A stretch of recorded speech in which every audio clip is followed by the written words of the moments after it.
In the summer of 2007, while Twitter was still figuring out what it meant to be a microblogging platform and Facebook was transitioning from a college network to something bigger, two entrepreneurs in Austin, Texas had a radical idea. What if social networking wasn't just about connecting with people, but about connecting with places?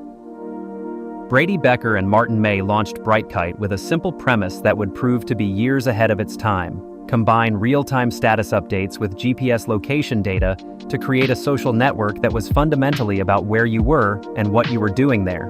The concept was elegant in its simplicity.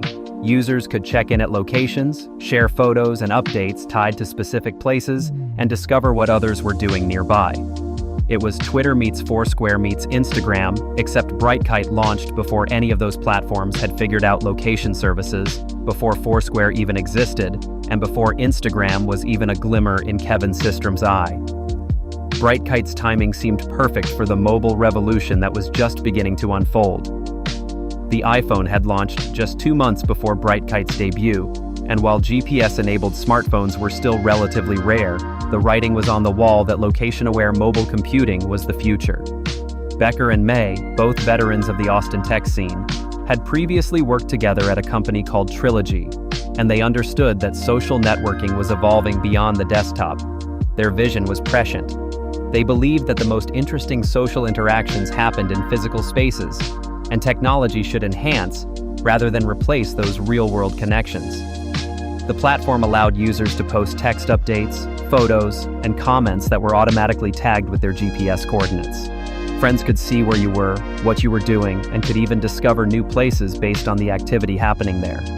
The interface was clean and intuitive, with a map-based view that showed the geographic distribution of social activity.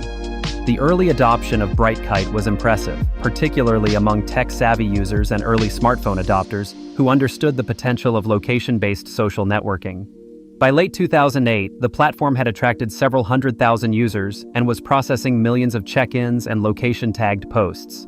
The user base was highly engaged, with people using Brightkite to coordinate meetups, discover local events, and share experiences tied to specific places. The platform was particularly popular in tech hubs like Austin, San Francisco, and New York, where smartphone penetration was higher and users were more willing to experiment with new forms of social media. Brightkite also attracted attention from the tech press, earning coverage in TechCrunch, Mashable, and other influential publications that recognized the innovative approach to combining social networking with location data. The company raised a Series A funding round of $3.7 million from Kleiner Perkins Caulfield & Byers, one of Silicon Valley's most prestigious venture capital firms, which provided both capital and credibility.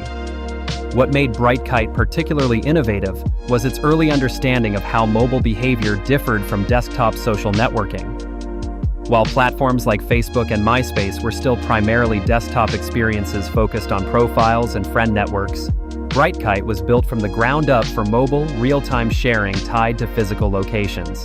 The platform introduced several features that would later become standard in location-based social apps. The ability to check in at venues, location-tagged photo sharing, discovery of nearby users and activities, and the concept of place pages where all activity at a specific location was aggregated. Users could follow not just people but also places, receiving updates whenever someone posted from their favorite coffee shop, restaurant, or venue. The platform also pioneered the use of location data for content discovery, surfacing interesting posts and photos based on proximity rather than just social connections. This geographic approach to content curation was years ahead of its time, predicting how platforms like Instagram and Snapchat would later use location as a key organizing principle for social media. However, Brightkite's innovative approach came with significant challenges that would ultimately prove insurmountable. The most critical issue was the limited penetration of GPS-enabled smartphones in the late 2000s. While the iPhone had launched in 2007 and Android devices were beginning to appear, the vast majority of mobile phone users were still carrying devices that couldn't reliably provide location data. This meant that Brightkite's core value proposition was only accessible to a small subset of mobile users, limiting its potential for viral growth. The user experience on non-smartphone devices was clunky, requiring manual entry of location information or reliance on cell tower triangulation, which was often inaccurate. Additionally, early GPS technology was slow and battery-intensive, making frequent location sharing impractical for many users. Privacy concerns also emerged as users began to understand the implications of constantly broadcasting their location, particularly before social media platforms had developed sophisticated privacy controls and before users had become accustomed to sharing location data. The competitive landscape began to shift dramatically in Brightkite's favor initially, but then against them in ways the company couldn't have anticipated. In early 2009, Dennis Crowley and Naveen Selvadurai launched Foursquare, which took Brightkite's core concept but gamified it with badges, mayorships, and check-in competitions.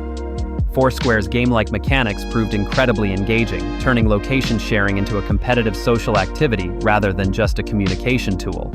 While Brightkite had been focused on creating a comprehensive location-aware social network, Foursquare simplified the concept into an addictive game that was easier for mainstream users to understand and adopt.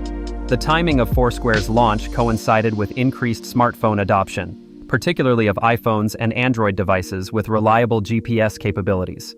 By 2010, Foursquare had gained significant momentum and was becoming the default location-sharing platform for many smartphone users, despite Brightkite having pioneered most of the core features years earlier.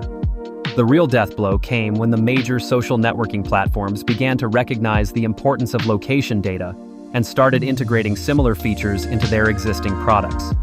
In April 2010, Facebook launched Facebook Places, which allowed users to check in at locations and see where their friends were spending time. The feature was integrated directly into Facebook's main app and website, giving it instant access to Facebook's hundreds of millions of users. Unlike Brightkite, which required users to build a new social network from scratch, Facebook Places leveraged existing friend connections and social graphs, making location sharing immediately relevant and useful. Twitter followed suit by adding location tagging to tweets, allowing users to attach geographic coordinates to their posts and enabling location-based discovery of content. Google launched Google Latitude, which provided continuous location sharing among trusted contacts and later integrated location features into Google+. Even smaller platforms like Gowalla entered the market with polished location-sharing apps that attracted users with superior design and user experience. By 2010, Brightkite found itself in an impossible competitive position. The platform that had pioneered location-based social networking was now competing against billion-dollar companies with vast resources and established user bases. Facebook Places didn't need to convince users to join a new network. It simply added location features to an existing social graph that users were already engaged with daily. Foursquare had captured the attention of early adopters with its gaming mechanics and was rapidly expanding beyond its initial tech-savvy user base. Meanwhile, smartphone adoption was finally reaching the levels that made location-based social networking viable for mainstream users.